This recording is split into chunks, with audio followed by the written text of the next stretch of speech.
Hey guys, my name is Whitney. I'm going to do a quick video of how you mix Reta H. It is one of the newer GLPs.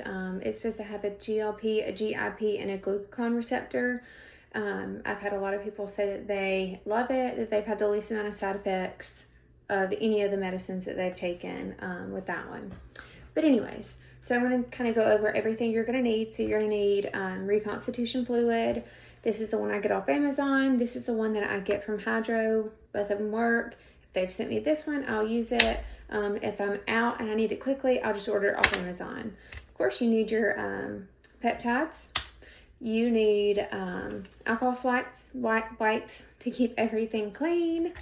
You're going to need a larger syringe and needle to mix with. It just makes it easier, makes it go quicker. And then, of course, you're going to need insulin syringes to inject with.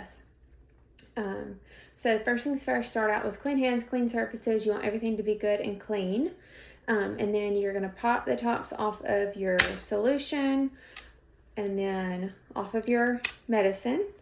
And then you're just going to take an alcohol wipe and you're going to clean both of these really well just to make sure everything's good and clean. So you're going to take your larger syringe and you're going to drop Sorry, I was about to tell you how to make semaglutide. Okay, so Reta H, it comes from Hydro in 10 milligram vials and 17 milligram vials. And you can mix it any way you want to. The way that I mix it, and it makes sense to me, is the 10 milligram vial, I drop 1 milliliter of fluid and put that into the 10 milligram vial. If I have the 17 milligram vial, then I'll draw up 1.7 milliliters of fluid and I'll put it in the 17 milligram vial. But tonight I'm going to be showing you how to mix the 10 milligram vial. So we're just going to go back and we're going to have 1 milliliter of fluid. 1 milliliter of fluid, which actually this right now is just air.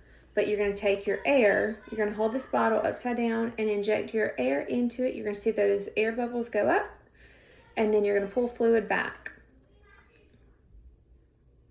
There we go. When you get to the 1, you can push back in if you go too far. If you have a huge air bubble, just push it all back in and start over. Oh, see? I messed up. Now we're just going to pull it again till we get to the 1. There we go. Right at the 1. Perfect. All right. So then you're going to take this and you're going to put it in. So these come in powder form. You can see that's powder. So you are going to take this solution in the very center of this gray cap. You can see that little circle. You're going to inject right into the middle of that circle and push that fluid in. Then you're going to recap your needle. You're going to take your solution and you're going to roll it around.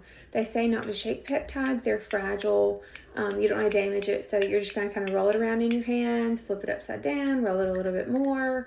Typically, once I feel like it's pretty good and dissolved, I'll kind of leave it sitting for just a minute, go do something else and come back just to make sure. But of course, for sake of the video, we're going to keep right on going. So this is a 10 milligram vial of retatrutide. So that means every 10 units is 1 milligram. So if we're trying to take 2 milligrams, which is typically the starting dose, you can find the dosing charts on my Discord. You can message me if you want me to send them directly to you. But the typical, you can start at 1 milligram if you want to, but the typical dose starts at 2. So you're going to pull up to the 20 units. And then just like the other, you're going to take your vial with your medicine in it. And you're going to push in 20 units of air and pull back till you got 20 units of fluid. And that is a 2 milligram dose of retatrutide. So typically I will do this and do it 4 times, and that's going to give me a month's worth of 2 milligram. I've had a ton of people that have been able to stay at 2 milligram and have been on it for months and it's still working for them.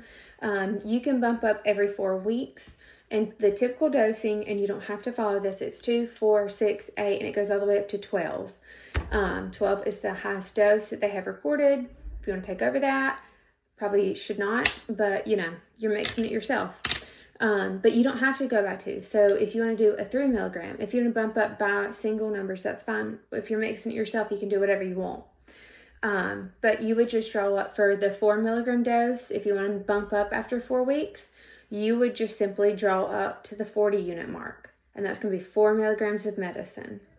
And again, if you order the 17 milligram vial of Reta, you are going to put 1.7 milliliters of fluid, and that's basically going to equal out to keeping it as each 10 units is going to equal 1 milligram.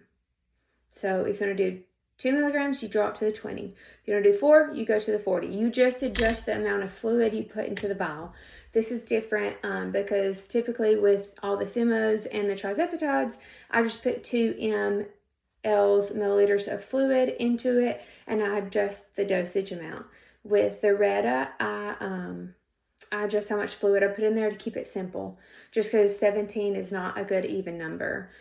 But yeah, so you can find all this information in my Discord group. If you'd like to be invited to my Discord group, please let me know. It has links to where you can buy the peptides, discount codes, and it has links to everything you're going to need from Amazon to mix and take these shots. But yeah, have a good night.